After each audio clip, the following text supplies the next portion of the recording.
Good morning दोस्तों, this is Nuraj once again here. जो आज हम बात करेंगे वो है ग्वालपोखर के अनएम्प्लॉयमेंट या फिर educated person why they are unemployment. पढ़ा लिखा होके भी, अच्छे पढ़ा लिखा होके भी काम नहीं मिल पाते हैं। जो नॉर्मल बंदे करते हैं, जो अनपढ़ बंदे काम करते हैं, वो हमको करना पड़ता है मजबूरी में। कर कुछ और सकते हैं या फिर मिलता ही नहीं कुछ, खाली बैठे हैं। तो इन सब चीज़ों की हम बात करेंगे जिसको इससे पहले जो है ना, हम सबसे पहले जाना पड़ेगा हमारे एजुकेशन सिस्टम पर। ग्वालपोखर के जो हमारे या फिर वेस्ट बंगाल के जो है ना, वो एजुकेशन सिस्टम पर जा रहा हूँ मैं। जो ये ऑफिशियल लेवल पे नहीं जा रहा हूँ मैं, जो दफ्तर में क्या लिखा है वो दफ्तर को नहीं देखने जाऊँगा मैं। जो फिजिकल हो रहा है स्कूल में, कॉलेज में, वो देखने के लिए जा रहा हूँ, ताकि चीज़ें हम कैसे सुधार सकते हैं। किताबों में तो हज़ारों लिखा होता है, ऑफिसों में तो कितना आइन कानून लिखा होता है, कोई नहीं करता वो सब। जो रियल है वही बताऊंगा। तो मैंने एक्चुअली क्या है कि मेरा जो पढ़ाई का जो एक्सपीरियंस है इंडिया के डिफरेंट स्टेटों से है। सो इंक्लूडिंग वेस्ट बंगाल में भी मेरा पढ़ाई है। सबसे पहले बेसिक पढ़ाई तो मेरा वेस्ट बंगाल से हुआ है, फिर आगे जो भी है बाहर स्टेट से पढ़ा है मैं, फिर अभी आउट ऑफ कंट्री। तो चीज़ें ऐसा है कि क्या हमारे इनमें हम लोग ज़्यादा नीचा नहीं कहूँगा, कोई फ़ायदा नहीं नीचा करके। अगर अभी कुछ उल्टा बोल दिया तो आप कोई भी वीडियो में कह सकता है कि भाई पढ़ाई तो अपना तो मातृभूमि है, ये है वो है, ठीक है। ऐसा नहीं है कि मेरा मातृभूमि नहीं है, मैं भी जानता हूँ मेरा मातृभूमि है, वहाँ से पढ़ाई किया, वहाँ से पला बड़ा। तो बात है कि हम कैसे उसको सुधार सकते हैं, उसी के लिए ये सब बात करना है। अगर मैं उसको नीचा सोचता तो मेरे को यहाँ पे आने की कोई ज़रूरत नहीं है। हम वही चाहते हैं कि हमारे ग्वालपोखर या फिर वेस्ट बंगाल को हम कैसे आगे बढ़ा सकते हैं, जो सब चीज़ हमारे सामने प्रॉब्लम्स होके आए हैं। तो सबसे बड़ा चीज़ है कि हमारे पास एजुकेशन सिस्टम जो है, लगभग समझ लो कि एक तो सरकारी स्कूल में जो पढ़ाई है, जो सिस्टम है वो है, आपको सबको पता है कैसा पढ़ाई होता है सरकारी स्कूलों में। और गरीब या फिर मिडिल क्लास फैमिली की औकात नहीं है जो प्राइवेट स्कूल में पढ़ाई करे, ठीक है। तो ये प्राइवेट स्कूल उन लोगों को लिए है जो गांव के मेंबर्स है, जो नेता है, जो मास्टर है, उनके लड़कों लोगों के लिए ये प्राइवेट स्कूल है। बट गरीब के लिए ये स्कूल नहीं है। तो गवर्नमेंट के लिए गरीबों के बच्चे पढ़ते हैं। अच्छा, इन गवर्नमेंट में से अगर कुछ बच्चे अच्छे पढ़ते हैं, सामने जाके अच्छे रिजल्ट आते हैं, तो उनको पीछे से फैमिली सपोर्ट नहीं कर सकता, उसके पास पैसा उतना नहीं होता है जो उन बच्चे के पीछे दे, या फिर उसके पास टाइम भी नहीं होता है कि मेरे बच्चे को मैं इतना पढ़ाऊँ, क्योंकि उसके घर को भी मेंटेन करना है, जिसके लिए वो बच्चे को टाइम नहीं दे सकता है पढ़ाई के लिए। उसको पढ़ाई छुड़वा देते हैं या खुद मजबूर भी छोड़ देते लड़का, ठीक है। प्राइवेट का तो छोड़ दे, हम बड़े लोगों का तो छोड़ ही दे बात, क्योंकि बड़े लोग गांव में ना मुश्किल से 1 2 3 5 ही होते हैं, और 90% या फिर 95% जो है वो मिडिल क्लास या फिर गरीब होते हैं। तो हम बात करेंगे इसी का, और यही चेंज कर सकता है दुनिया। अगर ये 5% जो है ना, ये 5% चूसते आ रहे हैं और चूसते रहेंगे, ये 5% कुछ नहीं कर सकता है। तो बात कहता हूँ हमारे 90% की बात, अगर हम इन 95% को हम चेंज करें तो क्या कर सकते हैं। तो सबसे पहले चीज़ें समझिए कि हमारा जो एजुकेशन सिस्टम है वो है कि गवर्नमेंट स्कूल में तो पढ़ाई थोड़ा वीक होता है, थोड़ा मतलब बहुत वीक होता है, ठीक है, क्योंकि मर्जी का मालिक है गवर्नमेंट। टीचर लोग सोचते हैं यार सरकारी नौकरी है, क्या जाता, सैलरी तो आता ही है, क्या उतना टेंशन है। तो हम बात करेंगे 95% की, कि इन 95% जो है ना, ये आप हम सारे, ये मेंबर्स का लड़का और किसका लड़का कहाँ है उसको किसी को पता नहीं होता है, वो कहाँ जाके रहता है। तो उनका बात हम छोड़ते हैं, और वो लोग भी करते हैं क्या है उसका भी डिस्कस करेंगे। वो लोग भी आके फिर क्या करता है वो भी बताएंगे, लेकिन अभी हम 95% की बात करेंगे। एक नंबर प्रॉब्लम आता है स्कूल में पढ़ाई तो वीक होता है, ठीक है, स्कूल में। चलो, तो ये 95% जो है ना, इनमें से कुछ ऐसे बच्चे हैं जिनको पढ़ाई में इंटरेस्ट नहीं रहते हैं, पढ़ाई से छुटकारा चाहते हैं, तो वो चले गए, थोड़ा बहुत पढ़ के वो चले गए, तो उसको छोड़ ही दो। वो आ जाते हैं अनपढ़ की लिस्ट में आ जाते हैं बड़े बन के, उसको पढ़ाई से बिल्कुल भी इंटरेस्ट नहीं है, जज्बात नहीं है। तो वो होता है, बहुत सारा होता है, तो उसको पढ़ाई से इंटरेस्ट नहीं, उसको हम छोड़ ही देते हैं, ठीक है। इनके बाद कुछ ऐसे बच्चे होते हैं जो पढ़ाई में इंटरेस्ट होते हैं बट फैमिली सपोर्ट नहीं मिलता, और अगर किसी को फैमिली सपोर्ट मिलता है, पढ़ाई में भी इंटरेस्ट है, तो उसको गोल विजन वो क्लियर नहीं है कि मुझे क्या करना पड़ेगा, मैं किसके लिए पढ़ाई कर रहा हूँ। इसके लिए क्या है ना, ऐसा हो जाए जैसे कि मैं रास्ते से जा रहा हूँ, लेकिन मुझे ये पता नहीं मैं कहाँ जा रहा हूँ। मैं गाड़ी शुरू कर दिया चलाने के लिए और मैं चलते जा रहा हूँ, मेरा गाड़ी कहाँ रुकेगा मुझे खुद पता नहीं, मुझे कहाँ जाना है। अगर आपको ये चीज़ कभी तय नहीं है, आपको अगर ये पता नहीं है कि आप कहाँ जा रहे हो, तो आप सोच के देखो, आपको इस्लामपुर से किशनगंज जाना है, ये तो आपको पता है ना। आप ये डायरेक्ट अपना हाईवे से NH32 जो है उससे भी जा सकते हो। दूसरा है हाई रोड से बात कर रहा हूँ, अगर उससे भी है, किशनगंज से आप लोधन आए, लोधन से फिर आप इस तरफ से इस्लामपुर आ सकते हो। इसके अलावा भी पांजीपारा से अंदर अंदर गाँव गाँव आ सकते हो। इसका मतलब है कि आपके पास 3-4 क्या बन गए, रास्ते बन गए, ऑप्शन बन गए ना। क्यों? कि आपको मंजिल पता है, आपको किशनगंज से इस्लामपुर जाना है या फिर इस्लामपुर से किशनगंज जाना है। तो इसके लिए आपको 2-3 ऑप्शन बन गए, इसी के लिए सिर्फ कि आपको सिर्फ मंजिल पता है।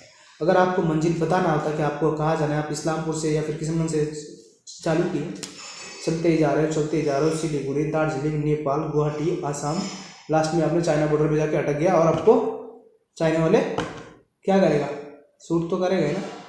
यही रियलिटी है हमारी रियलिटी यही है। हमें खुद पता नहीं है हमें क्या करना है, हमें क्या बनना है, डॉक्टर बनना है, इंजीनियर बनना है। डॉक्टर इंजीनियर तो छोड़ ही दो यार, ये तो बस एक 2-3 पेशा का बड़ा बड़ा नाम पकड़ के हम लोग बैठ के रहते हैं। डॉक्टर इंजीनियर ये सब के अलावा ना दुनिया में इतने सारे काम हैं कि उससे अच्छा हाई क्वालिटी की सैलरी देता है, बट हम उसको देखते नहीं, उसको पहचानते नहीं है। ये दुनिया, इस दुनिया में इतने सारे काम हैं, उतने आदमी नहीं है। इतने सारे काम हैं, उसको करने के लिए आदमी नहीं है, और हम सोच रहे हमारे लिए काम ही नहीं है। मैं भी ऐसे ही सोचता था कि साला दुनिया में मेरे काम कहाँ है, क्या करूँगा मैं। जब पता चला, जब देखा चीज़ें, दुनिया घुमा, तो पता चला कि यार मेरा अंदर उतना औकात नहीं है उस काम करने के, इतना सारा काम है। और मेरा पापा कहा करते थे कि बेटा, बचपन में हम लोग कहते थे कि पापा आप पढ़ाई करने के लिए बोल रहे हो, पढ़ाई करेंगे, पढ़ाई करो, पढ़ाई करो, पढ़ाई ठीक है, पढ़ाई करेंगे, नौकरी कहाँ है, क्या करेंगे पढ़ाई करके, नौकरी कौन देता है, नौकरी देते नहीं। तो मेरे पापा कहा करता था कि बेटा नौकरी इतना है, लेने की आदमी नहीं है। तो वो सिस्टम है, जरूरी नहीं है सरकार से या फिर गवर्नमेंट से हम नौकरी मांगे। अरे ये तो सरकारी नौकरी, मुझे तो एक तरफ से नफरत है सरकारी नौकरी से, मुझे नफरत, मतलब मैं पसंद नहीं करता हूँ। करना है कुछ अपना करो, प्राइवेट करो, खुद के पैरों में खड़ा होने की कोशिश करो, देश दुनिया घूमो, देखो ऐसा काम चल रहा है, सबसे बढ़िया है। और मैं ये क्लियर कह रहा, जब तक ये है ना लड़का कोई भी बाहर स्टेट नहीं जाए ना, उसको पता ही नहीं चलेगा कि पढ़ाई या दुनियादारी कैसा है। जब तक कोई भी इंसान देश से बाहर, दुनिया से बाहर नहीं जाएगा, उसको दुनियादारी कैसा चलता है वो पता ही नहीं रहेगा, उतना क्लियर नहीं हो पाएगा। जितना वो नॉर्मल घर पे बैठ के अच्छा पढ़ाई करेगा, उससे अगर कमज़ोर पढ़ाई करके बाहर से आएगा ना, तो उसको अच्छा मालूम पड़ता है। क्यों? देखो इंसान सीखता है कहाँ से, देखता है, सुनता है। आज जो किताबों में है, हम जो पढ़ते किताबों में, वो देखा ही है, सुना ही है, तभी तो वही पढ़ते हैं ना। वो कड़ा है, किसी ने ऑक्सीजन बनाया है, किसी ने कार्बन डाइऑक्साइड बनाया है, वाटर बनाया है, वो क्या क्या किताबों में लिखा है। अगर कोई प्रैक्टिकली करके देखता है मिसाल के तौर पर, तो उसको तो बेटर अच्छा होगा ना मालूम, उसका विजन भी होगा। तो कहने का मतलब है, तो हमारी जो मेन प्रॉब्लम्स है मिडिल क्लास फैमिली के, सबसे बड़ा है एजुकेशन सिस्टम। ये एजुकेशन सिस्टम जो हमारा है, ये बहुत ही वीक है। दूसरा है, अगर इससे हम लड़ झगड़ के आगे निकलते हैं तो हमको फाइनेंशियल प्रॉब्लम जो है, पैसे की दिक्कत आ जाते हैं। तो तीसरा नंबर जो प्रॉब्लम हमको आता है वो है विजन या फिर एम। ये चीज़ वो है जिसको हम लोग कहते हैं मकसद, हमको क्या करना है, क्या बनना है, ठीक है।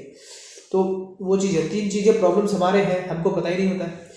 ऐसा है ग्वालपोखर में कुछ ऐसे स्कूल्स हैं जो SSK और प्राइमरी स्कूल या फिर और भी किस तरह की ICDS वगैरह वगैरह, मेरे को पता नहीं कितना होता है सरकारी स्कूल, ये सब जो है ना कुछ चीज़ें नाम के हैं। और हाँ, नाम की है कि हाँ सरकारी स्कूल है और यहाँ पे दाल चावल मिलता है, बट उसमें मैं अभी नहीं जाएगा, दाल चावल में जाएगा, टाइम मिलेगा तो बात करेंगे उसमें भी। तो जो है ना, ये पढ़ाई सिर्फ नाम की सरकारी स्कूल है, ढंग से ना कुछ बताया पढ़ाया जाता है, बिल्कुल भी नहीं। इससे क्या होता है, हमारे जो इसको बोलते हैं ना, अगर जो गाछटा गोरखान मजबूत नहीं तो आगा लग जाए ना कि हो जाए वही प्रॉब्लम है हमार, ठीक है।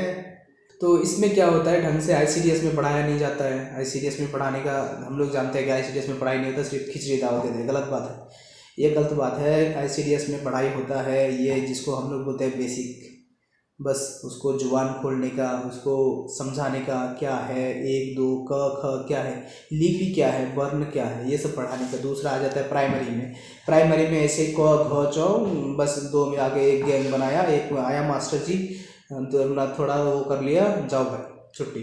इसी तरह से क्या होता है ना, हमारे जो है गोड़ जो है जो मजबूत नहीं है, वो नीचे हिस्सा जो है स्टार्टिंग शुरुआत जो है वो मजबूत नहीं होता है, जिसकी वजह से हमें सामने प्रॉब्लम्स होता है।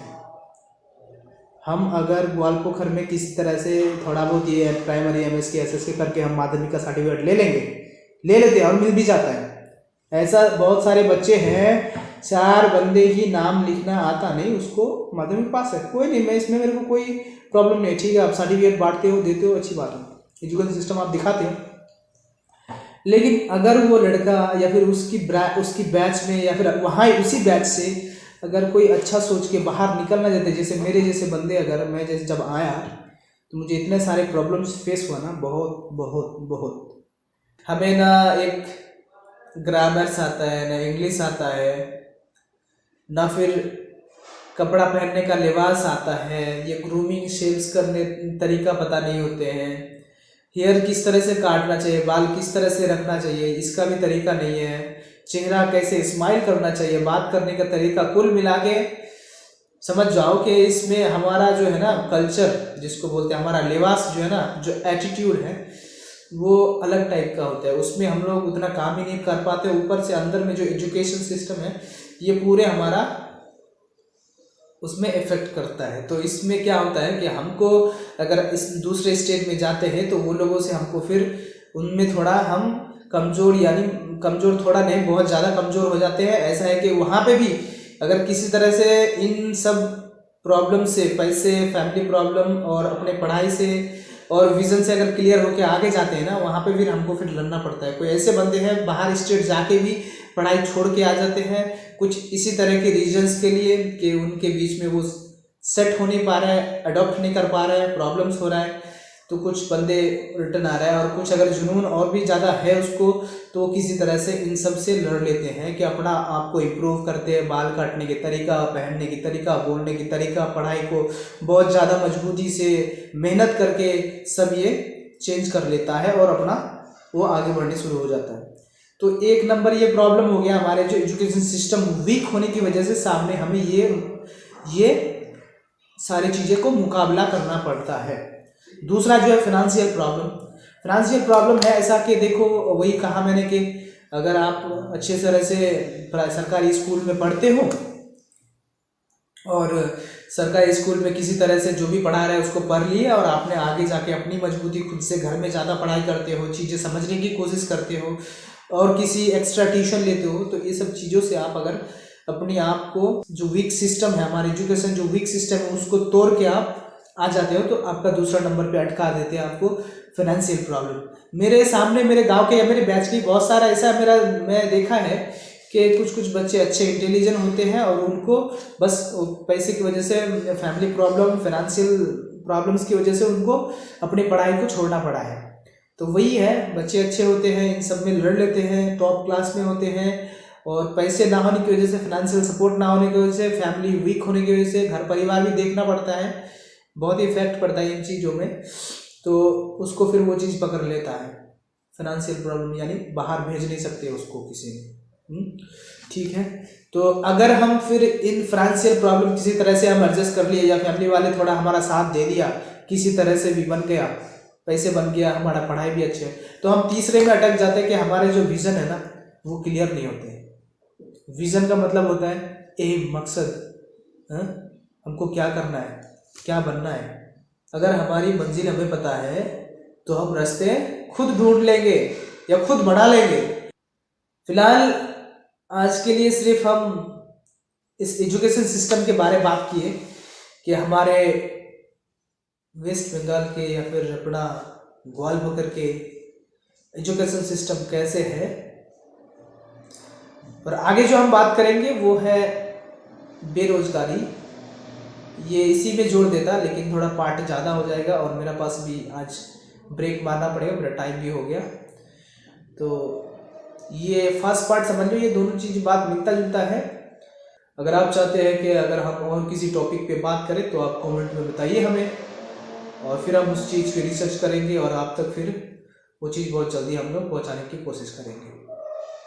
सो टिल द टाइम शुक्रिया, बने रहिए, और बस ग्वालपोखर के एम्बिशन बन के, मकसद बन के, हम ही तो यार एक है जो ग्वालपोखर को आगे बढ़ा सकते हैं। क्या कहें, किसान अपनी कर्ज से मजबूर है, जो फर्टिलाइजर का, जो केमिकल्स का दाम इतना बढ़ रहा है और उसकी फसल के दाम कुछ भी नहीं है मार्केट में, वो ऐसे ही मजबूर है, वो ऐसे ही कमज़ोर है, उसको सही ढंग से 2 वक्त की खाना महफूज नहीं होता है। ये जो ऊपर लेवल पे नेता है, ये अपनी पेट भराने के लिए मगन है, अपनी पार्टी बचाने के लिए मगन है, अपनी समाज में रिस्पेक्ट बचाने के लिए मगन है। समाज की कोई फिक्र नहीं है, और होगा भी क्यों। आज तक इनके एक भी बेटा, भतीजा, भांजा सरकारी स्कूल में पढ़ाई किया नहीं ना। आज तक इनकी एक भी परिवार के बेटी, बहू, भाई, माँ, चाचा एक सरकारी हॉस्पिटल में एडमिट हुआ नहीं। तो इसको क्यों पड़ेगा फर्क कि सरकारी हॉस्पिटल कैसा है, सरकारी स्कूल कैसा है, और भी जो सरकार के दिए हुए ऑफिस, ब्रांचेस, जो फैसिलिटी है, ये कैसे चल रहे हैं, इनको कोई फिक्र नहीं है, कोई फर्क नहीं पड़ता, क्योंकि इनका कोई सरकारी स्कूल में पढ़ता ही नहीं, इसका कोई सरकारी हॉस्पिटल में इलाज करवाता ही नहीं। कुछ भी हो, अगर ग्वालपोखर को या वेस्ट बंगाल को बचाना है तो हम जैसे नौजवानों को सामने आना पड़ेगा, ये सब मुद्दे में बात करना पड़ेगा। ठीक, ओके, बाय, सी यू।